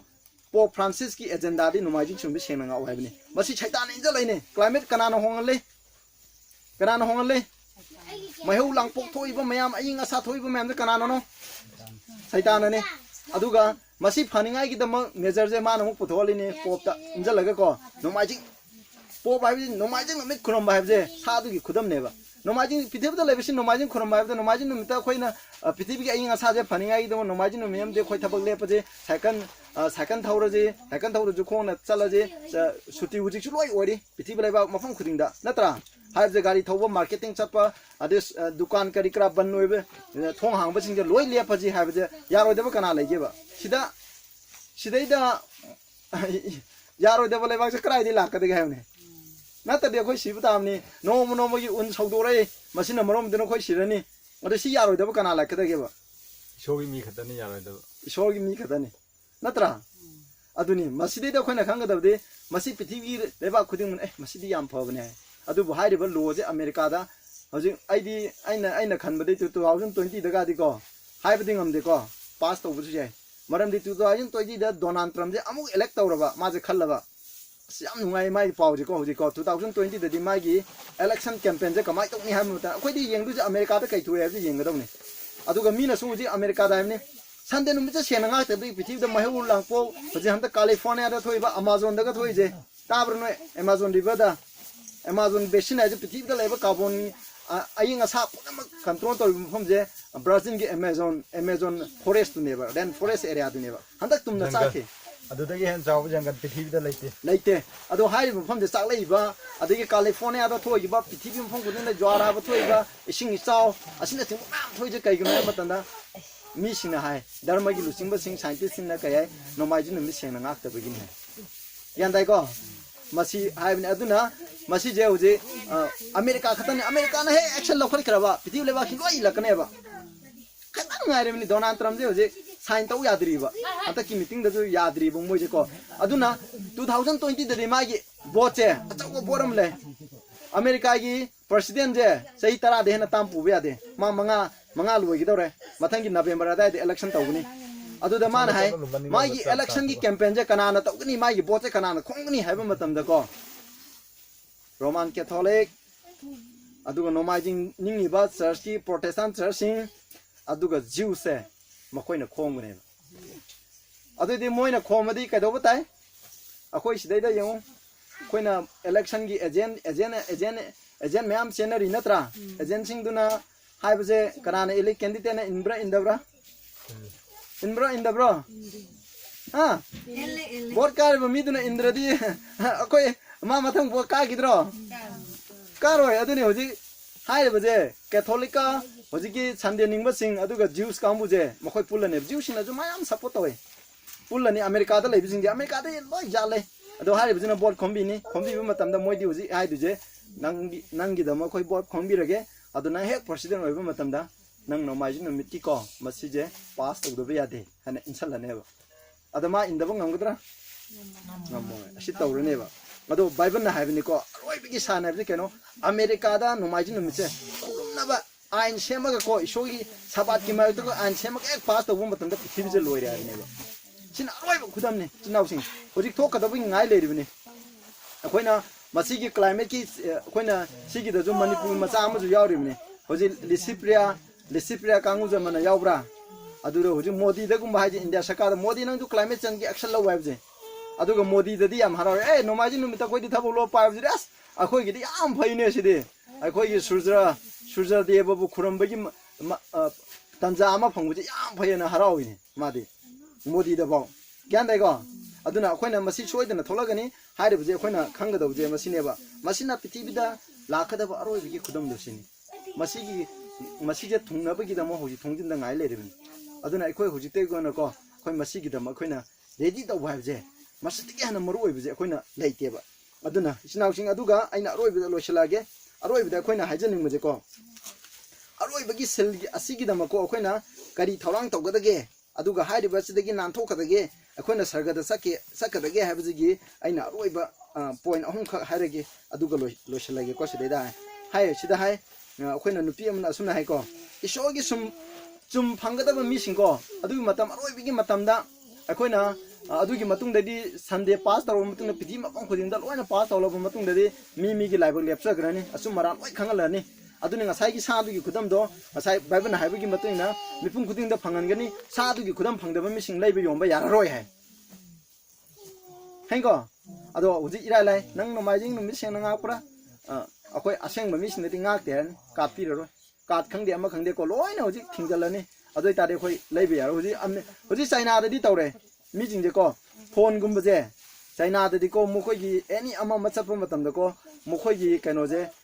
phone की screen ओइना मोइगी phone दे येंगागा ममित येंगागा मोइ लोइ detect तौवेबा थबा खंगदे अमा खंगदे तौबुजे खो सुमाइना lion तौरेबा हेंगो असुम्बा ma'am अमा technology वांगपै मतुंगना असुम्बा ma'am लाकनेबा खोइना लैबे योंबा यारो हाइबजे सुमाइ थिंगलकनेबा सेन थुंगी फिबम अदुदने कनागुम लाइरमजे ऐ चरा हेंगनी अस अदुदि मोइ Sunday जे मसिदि को यारा लोइरेदा होरे हिंगाय कोना मु इशोगी चटनी का अदुमाइ तौबा याररोय अदुमाइ खलबा खोइ खुत्ता फंगबा कवेबा अदुमाइ तौदे खोइ खोइना सरगगी लंबीदो चलरोयबा अदुना सिदैदा हाइगदबदि खोइना साजी खुदमजे फंगदिनगाय खोइना होनगद अदुगी दम खोइजु सिदा लाइजे खोइना होंगाइजे कइगिनो इशोना हाइबनि हौजिदि इशोगी मिसिंग थबक सुरगा इसा इथंदा इरोंदोम हिंगनबो होनजरो हाइबनि अदु मतमना नोमाइजिंग की आला को मतना खोइ लैबे योंबा याररोय खोइ क्राइदे हिंगनी हा खोइ थुम यावदना खोइ हिंगबा तामनिने चुम्ब्रो इसिंगबुदि अनम फंगनी चुम्ब्रा अदुगुमदो खोइ तम उजितेगी तमु हाइबनेबा खोइ अदुगी दम खोइना कंट्री लिविंग द हिंगु हाइबनेबा अखोइजु सिदा लाइजे इथंदा नोइ कनानो सिदा ला लै हाइदि यारोइने आहामदा अखोइ आहामला खोजि युम साबजे पाखन सुमाइ खलजे सुमाइना खक साबनि तु अखोइगी याना पामजु यावरि से माने माइगी मनाकने अदु अखोइ खतने खाजल लैबिते अजलगा नम लैबिने जुम सालोइतिबो अदो खोजु आहाम मतमदि मीगी दम किरमेबो को होजि चोय किबा लाइतरे होजि याम नुमारे इशोना अदुगा अखोइ सिला पदगी मीसिंजु किनदरे अदो खोजु साकी अमगी दमक्तनेबो खोजु खरा होनबा याबा नुम होनरे खोइ हिंगाय को कैसु किदे कना मिसिनदि क्रिस्तान ओइबा मतमद को करी चागनी करी थकने ने याम किबा लैबा खोइ कैसु किनिया लेते इशोना पीबा ngमदबा लेते इशोना आबनि पृथ्वीदा लैबा सना लोपा लंथुमजे आइगिने आबनि खोइना नीरदि पीगनी मतंग चारगदि पीगनी पीबा ngमदबा ओइथोइदबा लेते अखोइ डेविड गेस हाइबा नुपाम लै होजि मा काइम लैबा नते मा एयरप्लेन म्याम लैदना मीगी अना लाइं फ्री द लाइं स्कूल फ्री द तौदना तौरि होजि थबक याम पिथि मफम खुदिंग मता टीवी दा इशोगी अफो पोक्सनदुइ मा पैसा लैबा नते अमना मतेंग पांग इशोना लंबी सिलगा को अदुमाइना पीगने हिंगबगी दमक्तदि खोइना कशु वानिंगा लेते अदुना अरोइबदा लोइसलागे अदुना इशोगी दमक सरगा सखदबा इशोगी चुम फंगे हाइ तरगदि हामदा खोइना कैदोबा ताइ हाइबा मतमदा चुम फंगे दे खोइना हामदा कैदोबा ताइ इशोगी चुमजे खोइगी लाइबक्ता फंगे दे खोइ कैदोनी इशोगी वाइ ताद्रिङेदा क्वाइ मरुइबा कै इम्बा ताइ अरोइबदा नोमाइजिंग खुरुम हाइबनि अखोइदि कैदोनी अदु मतमदा खोइ कै पाखुम पिनि अखोइ खुरुम मोइ नत्रो नोमाइजिंग मोता खोइ कै खुरुमनि तरेनि सुबा पथाब नुमिसे खुरुमगनि अदु खुरुमदबा मी अमता इशोगी चुम फंगोइ सुपंग फंगोइ खोइना खाइगदौजे चाही मा तमकान पैखा थादौजिना खुतक तम खुतक पैखा थाजले दम पाक पाक खुंगमदे hoi adum mun ta ai na ha je ta aduna chum phang ge ta di kari in ga de ya ishogi sabha che ngak ta be ya de sabha ngak tra bo upai le tre masi ma ko aduga aikoina sida he ko aikoina hai ba chum je phang ge ta di aikoina jisu krista da leiba nungsi bu do khoi da lei gidam ni ai na sa hai gre prabhu jisu krista tang pan da lai je ke do ne ba ipa gi nungsi du ne ba nak tra aduna aiko ju jisu krista ngon da leiba nungsi ba jisu krista gi lamcha to aiko da lei gidam ne ba masi lai gai ta di aikoina ngasi ishor da pi ba tai adu aikoina ishor da thamoi pi ba matam da kai do ba aikoina ngasai ishor di ngasai huram ba je thang mana kan da leiba huram ba do kai do ba ishor ai bu kam di ba matam da kudak tama tabi dro akhoi ju ishor ai upai le tre na huji khoi mongon da tujaba matam da ma na dum akhoi pa kopi gini kopi wadan na kai daro kani khoi da sakti pirakani akhoi ji pa to thadung ngai sakti ju man pirakane ba magi achumba lambi du da ko chani ngai sakti ju pirakane hai ko adu ga sidai ko many will not receive the seal of God ishor gi mi kaya marum mana ko ishor gi chumje phangoi maram di makoi na ishor gi yathang si ngak te hai ishor gi yathang ngak te ba niam ta ishor gi chumje phang hai ko adu bu hoi akoi sai chande gi pangan na di khoi na ai na ngasai ju hai gre yathang ngak kwal je khoi gi pangan na ngamoi puna mak che arang khubam phangba khoi na thaja ba leiba kudem mak che kanai ma panai ba ishor gi ma pana ne ba puna mak yathang ngak ko ju ishor na ni adu bu khoi gi di se si lai che free da lo jo hai ni khoi da free da lo hai ba je nangna lo dra di phanggadro loi na ma are lem na pi ba ngak te ni se lo se free ni se ami na hai thaja ba ju shona khoi de pi ne thaja ra di khoi arang ku phang ye thaja re ha ga si lo hai ne lo dra di phang we ba thaja ba hai je aina prabhu ji sukrist ngon da thaja hai je kai nu ut ke ni nang na khoi gi ai nu pi si la re mana ai thaja hai je kamai ut ke ni mana nupa nang thaja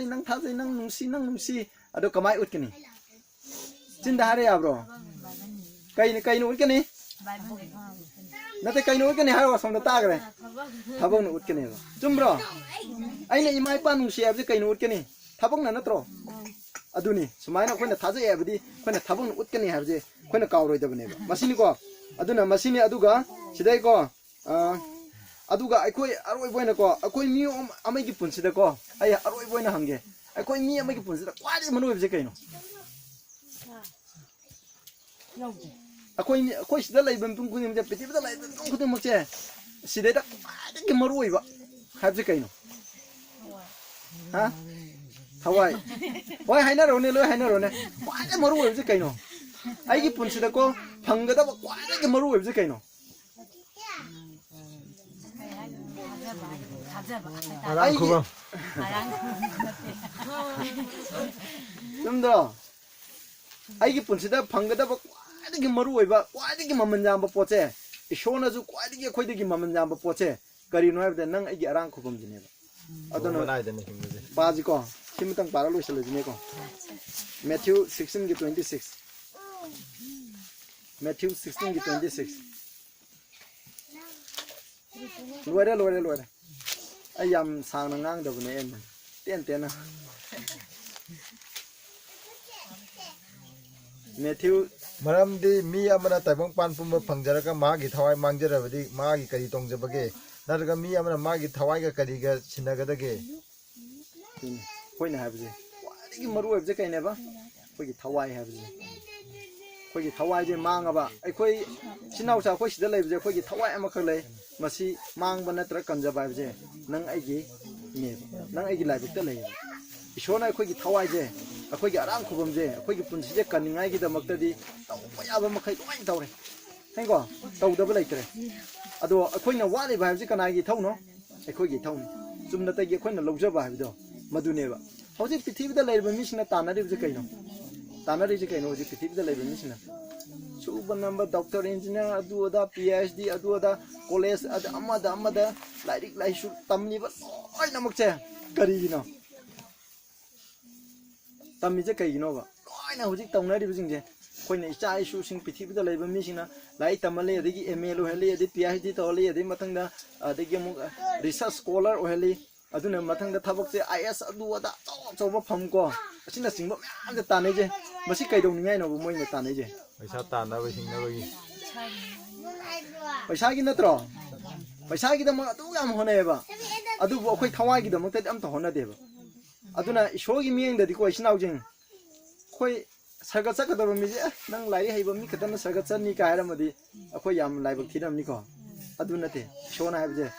ꯂꯥꯏꯔꯤꯛ ꯍꯩꯇ꯭ꯔꯁꯨꯀꯣ Bible ꯄꯥꯕ ꯊꯣꯛꯇ꯭ꯔꯒꯁꯨ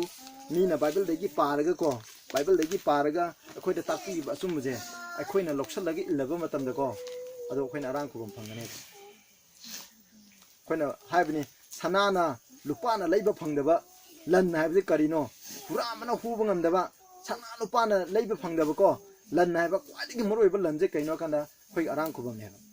ꯌꯦꯡꯀꯣ ꯑꯩꯈꯣꯏꯅ ꯍꯧꯖꯤꯛ ꯍꯤꯡꯂꯤꯕ ꯄꯨꯟꯁꯤꯁꯤꯗ ꯑꯩꯈꯣꯏꯅ ꯁꯔꯒꯗ ꯄꯨꯒꯗꯕꯁꯦ ꯑꯩꯈꯣꯏꯒꯤ ꯑꯔꯥꯟ ꯈꯨꯕꯝ ꯍꯥꯏꯕꯗꯤ ꯑꯔꯥꯟ ꯈꯨꯕꯝ ꯐꯪꯅꯤꯡꯉꯥꯏꯒꯤꯗꯃꯛꯇꯗꯤ ꯑꯩꯈꯣꯏꯒꯤ ꯑꯐꯕ ꯂꯝꯆꯠ ꯍꯥꯏꯕꯁꯤꯅꯦꯕ ꯃꯁꯤꯗꯒꯤ ꯍꯦꯟꯅ ꯃꯔꯨꯑꯣꯏꯕ ꯂꯩꯇꯦꯕ ꯑꯗꯨꯅ ꯁꯤꯗꯩꯗ ꯑꯩꯈꯣꯏꯅ ꯍꯥꯏꯕꯅꯤ ꯏꯁꯣꯔꯅ ꯑꯗꯨꯒ ꯑꯃꯨꯛ ꯏꯁꯣꯔꯅ ꯑꯩꯈꯣꯏꯗ ꯑꯔꯣꯏꯕ ꯑꯣꯏꯅꯀꯣ ꯔꯣꯃꯥꯟꯁ 8:32 ꯄꯥꯗꯤ ꯄꯥꯔꯒꯨꯝꯁꯤꯀꯣ ꯁꯤꯗ ꯀꯌꯥꯝ ꯑꯩꯈꯣꯏꯗ ꯍꯥꯏꯕꯁꯤꯀꯣ ꯃꯥꯒꯤ ꯃꯆꯥꯅꯨꯄꯥ ꯐꯥꯎꯕ ꯀꯟꯖꯗꯗꯨꯅ ꯑꯩꯈꯣꯏꯒꯤꯗꯃꯛ ꯄꯤꯊꯣꯛꯈꯤꯕ ꯃꯥꯅ ꯑꯩꯈꯣꯏꯅ ꯃꯉꯣꯟꯗꯒꯤꯀꯣ ꯍꯪꯕ ꯈꯨꯗꯤꯡꯃꯛ ꯂꯦꯝꯅ ꯀꯃꯥꯏꯅ ꯄꯤꯔꯣꯏꯗꯣꯏꯅꯣ ꯁꯤꯅꯤ ꯍꯧꯖꯤꯛ ꯑꯩꯈꯣꯏꯅ ꯍꯥꯏꯒꯗꯕꯗꯤ ꯑꯩꯈꯣꯏꯅ ꯏꯁꯣꯔꯗ ꯍꯪꯉꯣ ꯑꯔꯥꯟ ꯈꯨꯕꯝꯒꯤꯗꯃꯛ ꯑꯩꯈꯣꯏꯅ ꯍꯧꯖꯤꯛ ꯄ꯭ꯔꯊꯅꯥ ꯇꯧꯕ ꯃꯇꯝꯗ ꯏꯁꯣꯔꯅ ꯂꯦꯝꯅ ꯄꯤꯒꯅꯤ ꯍꯥꯏꯕ ꯐ꯭ꯔꯤꯗ ꯄꯤꯒꯅꯤ ꯍꯥꯏꯕ ꯁꯤꯗ ꯍꯦꯟꯅ ꯅꯨꯡꯉꯥꯏꯕ ꯀꯩꯅꯣ ꯑꯗꯨꯅ ꯑꯩꯈꯣꯏꯒꯤ ꯏꯊꯧꯗꯤ ꯑꯩꯈꯣꯏ ꯊꯃꯣꯏ ꯏꯁꯣꯔꯗ ꯄꯤꯖꯦ ꯍꯥꯏꯕꯁꯦ ꯃꯁꯤꯅꯦꯕ ꯄ꯭ꯔꯚꯨ ꯖꯤꯁꯨꯅ ꯑꯩꯈꯣꯏꯕꯨ ꯑꯁꯨꯛꯀꯤ ꯃꯇꯤꯛ ꯅꯨꯡꯁꯤꯕꯤꯔꯦ ꯑꯗꯨꯅ ꯑꯩꯈꯣꯏꯅ ꯀꯔꯤꯒꯤꯗꯃꯛ ꯑꯩꯈꯣꯏꯒꯤ ꯊꯃꯣꯏꯁꯦ ꯏꯁꯣꯔꯗ ꯄꯤꯔꯣꯏꯗꯣꯏꯁꯦ ꯀꯔꯤꯒꯤꯅꯣꯕ ꯁꯅꯥ ꯂꯨꯄꯥ ꯑꯗꯩ ꯑꯔꯪ ꯑꯔꯥꯛ ꯄ꯭ꯔꯤꯊꯤꯕꯤꯗ ꯂꯩꯕ ꯁꯤꯟꯃꯥ ꯇꯟꯃꯥ ꯀꯨꯝꯍꯩ ꯍꯔꯥꯎ ꯁꯤꯅ ꯑꯩꯈꯣꯏ ꯑꯔꯥꯟ ꯈꯨꯕꯝ ꯄꯤꯕꯒꯗꯕ ꯅꯠꯇꯦ ꯑꯩꯈꯣꯏꯅ ꯍꯧꯖꯤꯛ ꯄ꯭ꯔꯚꯨ ꯖꯤꯁꯨꯅ ꯂꯥꯛꯄꯁꯨ ꯌꯥꯝ ꯅꯛꯑꯦ ꯍꯥꯏꯕꯁꯦ ꯑꯩꯈꯣꯏꯅ ꯈꯪꯉꯦ ꯑꯗꯨꯅ ꯃꯁꯤꯒꯤꯗꯃꯛꯀꯣ ꯑꯩꯈꯣꯏꯅ ꯊꯧꯔꯥꯡ ꯇꯧꯒꯦ ꯍꯥꯏꯕꯁꯦ ꯃꯁꯤꯅꯦꯕ ꯑꯩꯈꯣꯏꯅ ꯈꯪꯒꯗꯕꯁꯦ ꯒ꯭ꯌꯥꯟ ꯇꯥꯏꯀꯣ ꯍꯜꯂꯣ ꯅꯪ ꯀꯩꯒꯨꯝꯕ ꯍꯥꯏꯅꯤꯡꯕ ꯂꯩꯕ꯭ꯔꯥ ꯄꯥꯅꯤꯡꯕ ꯅꯪ ꯂꯣꯏꯔꯒ ꯃꯤꯅꯤꯠ ꯃꯉꯥꯗꯪ ꯑꯩ ꯑꯃꯨꯛ ꯍꯥꯞꯆꯤꯟ ꯍꯣꯏ ꯍꯥꯏ ꯑꯗꯨꯅ ꯑꯩꯈꯣꯏꯅ ꯍꯧꯖꯤꯛ ꯇꯥꯈꯤꯁꯦ ꯄ꯭ꯔꯤꯊꯤꯕꯤꯁꯦ ꯂꯣꯏꯒꯗꯧꯔꯦ ꯍꯥꯏꯕꯅꯤ ꯑꯩꯈꯣꯏꯅ ꯉꯁꯤ ꯇꯥꯔꯤꯕꯁꯦꯀꯣ ꯑꯗꯨꯕꯨ ꯑꯩꯈꯣꯏꯅ ꯅꯤꯡꯅꯔꯤꯕ ꯃꯌꯥꯝꯅ ꯈꯨꯔꯨꯝꯅꯔꯤꯕ ꯏꯁꯣꯔ ꯍꯥꯏꯕꯁꯤꯗ ꯑꯩꯈꯣꯏꯕꯨ ꯍꯤꯡꯕ ꯄꯨꯟꯁꯤ ꯄꯤꯒꯦ ꯍꯥꯏꯕ ꯏꯁꯣꯔ ꯀꯅꯥꯁꯨ ꯂꯩꯇꯦ ꯈꯪꯉꯦꯀꯣ ꯀꯅꯥꯝ ꯂꯩꯇꯦ ꯇꯥꯏꯕꯪꯄꯥꯟ ꯑꯁꯤꯗ ꯑꯩꯈꯣꯏꯁꯨ ꯌꯥꯝꯅ ꯅꯤꯡꯉꯝꯃꯦ ꯆꯍꯤ 3 ꯃꯈꯥꯏꯅꯦ ꯑꯩꯈꯣꯏ ꯗꯥ ꯈ꯭ꯋꯥꯅꯤꯅ ꯆꯔꯆ ꯃꯅꯨꯡꯗ ꯑꯩꯈꯣꯏꯅ ꯁꯅꯥꯃꯍꯤ ꯈꯣꯏꯔꯝꯃꯤꯕ ꯄꯥꯈꯪꯕ ꯈꯣꯏꯔꯝꯃꯤꯕꯁꯦ ꯆꯔꯆ ꯃꯅꯨꯡꯁꯤꯗ ꯑꯩꯈꯣꯏꯅ ꯁꯨꯃꯥꯏꯅ ꯃꯤꯅ ꯄꯥꯁꯇꯅ ꯋꯥ ꯉꯥꯡꯉꯒ ꯃꯣꯏꯅ ꯗꯤꯁꯨꯈꯤꯗ ꯄꯊꯥ ꯇꯧꯕ ꯃꯇꯝꯗ ꯑꯩꯈꯣꯏꯅ ꯄꯥꯈꯪꯕ ꯈꯣꯏꯔꯝꯃꯤꯕ ꯁꯅꯥꯃꯍꯤ ꯈꯣꯏꯔꯝꯃꯤꯕ ꯆꯍꯤ 3 ꯃꯈꯥꯏꯅꯦꯕ ꯑꯗꯨꯕꯨ ꯑꯩꯈꯣꯏꯅ ꯈꯣꯏꯔꯝꯃꯤꯕ ꯁꯅꯥꯃꯍꯤ ꯑꯩꯈꯣꯏꯅ ꯈꯣꯏꯔꯝꯃꯤꯕ ꯄꯥꯈꯪꯕ ꯑꯗꯨꯒ ꯑꯩꯈꯣꯏꯅ ꯈꯣꯏꯔꯝꯃꯤꯕ ꯍꯧꯖꯤꯛ ꯀ꯭ꯔꯤꯁꯅ ꯍꯥꯏꯇꯥꯔꯦꯀꯣ ꯈꯪꯉꯦꯀꯣ ꯑꯗꯨꯅ ꯅꯈꯣꯏ ꯑꯔꯥꯟ ꯈꯨꯕꯝ ꯄꯤꯒꯦ ꯂꯥꯛꯑꯣ ꯑꯩ ꯈꯣꯏꯔꯝꯕ ꯂꯥꯛꯑꯣ ꯑꯩ ꯈꯣꯏꯔꯝꯕꯗꯤ ꯅꯣꯏ ꯂꯣꯝꯕ ꯅꯥꯏꯗꯕ ꯄꯨꯟꯁꯤ ꯁꯤꯕ ꯆꯨꯡꯅꯥꯏ ꯅꯥꯏꯗꯕ ꯄꯨꯟꯁꯤ ꯄꯤꯒꯦ ꯍꯥꯏꯅ ꯃꯈꯣꯏꯅ ꯑꯩꯈꯣꯏꯗ ꯅꯣꯡꯃꯗ ꯕꯥꯇꯣꯟ ꯇꯧꯔꯛꯄ ꯂꯩꯇꯦ ꯄꯨꯌꯥꯗ ꯏꯕ ꯑꯝꯇ ꯂꯩꯇꯦ ꯑꯗꯨ ꯄꯥꯎ ꯗꯤꯁꯨꯈꯤꯁꯇꯥꯟꯗꯤ ꯀꯩ ꯍꯥꯏ ꯑꯩꯉꯣꯟꯗ ꯂꯥꯛꯑꯣ ꯑꯩꯗꯣ ꯑꯍꯤꯡꯕꯅꯤ ꯅꯣꯏꯗ ꯑꯍꯤꯡꯕ ꯄꯤꯒꯦ ꯍꯥꯏꯀꯣ ꯑꯩꯅ ꯋꯥꯔꯤ ꯑꯃꯈꯛ ꯁꯤꯗ ꯃꯇꯦꯡ ꯑꯃ ꯍꯥꯏꯒ ꯀꯅꯥꯒꯨꯝꯕ ꯂꯥꯖꯥꯔꯁ ꯀꯧꯕ ꯅꯨꯄꯥ ꯑꯃꯈꯛ ꯂꯩꯔꯝꯃꯤ ꯃꯥꯒꯤ ꯃꯆꯦ ꯑꯅꯤ ꯃꯊꯥ ꯀꯧꯕ ꯑꯃꯒ ꯃꯦꯔꯤ ꯀꯧꯕ ꯑꯃ ꯂꯩꯔꯝꯃꯤ ꯅꯣꯡꯃꯗꯤ ꯂꯥꯖꯥꯔꯁ ꯍꯥꯏꯕ ꯅꯨꯄꯥꯁꯤ ꯅꯥꯔꯦ ꯀꯟꯅ ꯅꯥꯔꯦ ꯅꯥꯕ ꯀꯥꯟꯗ ꯃꯆꯦ ꯑꯅꯤꯅ ꯗꯤꯁꯨꯈꯤꯁꯇꯥꯟꯗ ꯄꯥꯎ ꯊꯥꯔꯛꯑꯦꯀꯣ ꯕꯕꯨ ꯅꯪ ꯂꯥꯛꯄꯤꯌꯣ ꯑꯩꯒꯤ ꯏꯅꯥꯎ ꯅꯨꯄꯥꯁꯦ ꯂꯥꯖꯥꯔꯁ ꯍꯥꯏꯕ ꯅꯨꯄꯥꯁꯦ ꯌꯥꯝ ꯀꯟꯅ ꯅꯥꯔꯦ ꯁꯤꯒꯗꯧꯔꯦ ꯅꯪ ꯂꯥꯛꯑꯒꯗꯤ ꯑꯩꯒꯤ ꯏꯅꯥꯎꯄꯥꯁꯦ ꯁꯣꯏꯗꯅ ꯅꯥꯕ ꯐꯒꯅꯤ ꯍꯥꯏꯀꯣ ꯑꯗꯨꯏ ꯃꯇꯝꯗ ꯗꯤꯁꯨꯈꯤꯁꯇꯥꯟ ꯍꯥꯏꯀꯣ ꯃꯥꯅ ꯂꯥꯖꯥꯔꯁ ꯅꯥꯕꯗꯣ ꯁꯤꯅꯅꯕ ꯅꯥꯕ ꯅꯠꯇꯦꯀꯣ ꯑꯗꯨꯕꯨ ꯑꯩꯈꯣꯏ ꯃꯇꯝ ꯈꯔ ꯁꯤꯗ ꯂꯩꯈꯤꯁꯦ ꯍꯥꯏꯀꯣ ꯃꯥꯅ ꯅꯨꯃꯤꯠ 4 ꯊꯦꯡꯅꯩ ꯍꯥꯏꯕ ꯅꯨꯃꯤꯠꯇꯨꯗ ꯄꯥꯎ ꯊꯥꯔꯛꯄ ꯅꯨꯃꯤꯠꯇꯨꯗ ꯂꯥꯖꯥꯔꯁꯦ ꯁꯤꯔꯦ ꯅꯥꯔꯒ ꯀꯟꯕ ꯉꯝꯗꯅ ꯑꯗꯨ ꯅꯨꯃꯤꯠ 4 ꯊꯦꯡꯅꯔꯀꯥꯟꯗ ꯃꯥꯅ ꯈꯪꯉꯤ ꯗꯤꯁꯨꯈꯤꯁꯇꯥꯟ ꯈꯪꯉꯤ ꯑꯣ ꯑꯩꯒꯤ ꯃꯔꯨꯞ ꯂꯥꯖꯥꯔꯁꯨ ꯁꯤꯔꯦ ꯍꯥꯏꯀꯣ ꯃꯥꯅꯀꯣ ꯍꯧꯖꯤꯛꯇꯤ ꯆꯠꯂꯁꯤ ꯃꯥꯒꯤ ꯕꯦꯊꯅꯤ ꯍꯥꯏꯕ ꯂꯝꯗꯨꯗ ꯃꯣꯏꯒꯤ ꯂꯝꯒꯤ ꯃꯃꯤꯡ ꯕꯦꯊꯅꯤ ꯀꯧꯏ ꯑꯗꯨꯒꯤ ꯃꯐꯝꯗ ꯆꯠꯂꯁꯤ ꯍꯥꯏꯅ ꯗꯤꯁꯨꯈꯤꯁꯇꯥꯟ ꯃꯥꯒꯤ ꯗꯤꯁꯥꯏꯄꯜ 12 ꯄꯨꯔꯒ ꯂꯥꯛꯑꯝꯃꯤꯀꯣ ꯂꯥꯛꯄ ꯃꯇꯝꯗ ꯑꯍꯥꯟꯕ ꯍꯦꯛ ꯂꯥꯛꯄ ꯃꯇꯝꯗ ꯀꯩꯗꯧ ꯗꯤꯁꯨꯈꯤꯁꯇꯥꯟ ꯂꯥꯛꯑꯦ ꯃꯣꯏꯒꯤ ꯑꯣꯖꯥ ꯂꯥꯛꯑꯦ ꯍꯥꯏꯕꯁꯦ ꯇꯥꯔꯝꯃꯤ ꯃꯆꯦ ꯑꯅꯤꯗꯨꯅ ꯃꯆꯦ ꯑꯅꯤꯗꯨꯒꯤ ꯏꯍꯟ ꯍꯟꯕ ꯃꯆꯦ ꯃꯊꯥ ꯀꯧꯏꯀꯣ ꯃꯊꯥꯗꯨꯅ ꯗꯤꯁꯨꯈꯤꯁꯇꯥꯟ ꯎꯅꯕ ꯊꯣꯛꯂꯛꯑꯝꯃꯤꯀꯣ ꯑꯗꯨꯒ ꯑꯁꯨꯝꯅ ꯍꯥꯏꯀꯣ ꯀꯩ ꯍꯥꯏꯒꯦ ꯍꯥꯏꯕ ꯃꯇꯝꯗ ꯃꯔꯝ ꯑꯗꯨꯅ ꯃꯊꯥꯅ ꯖꯤꯁꯨꯗ ꯍꯥꯏ ꯄ꯭ꯔꯚꯨ ꯏꯕꯨꯡꯉꯣꯅ ꯑꯁꯤꯗ ꯂꯩꯕꯤꯔꯝꯂꯕꯗꯤ ꯏꯄꯥ ꯁꯤꯔꯝꯂꯣꯏꯗꯕꯅꯤ ꯑꯗꯨꯒ ꯍꯧꯖꯤꯛꯁꯨ ꯑꯩꯅ ꯈꯪꯖꯩ ꯏꯕꯨꯡꯉꯣꯅ ꯏꯁꯣꯔꯒꯤ ꯃꯐꯝꯗ ꯅꯤꯖꯕ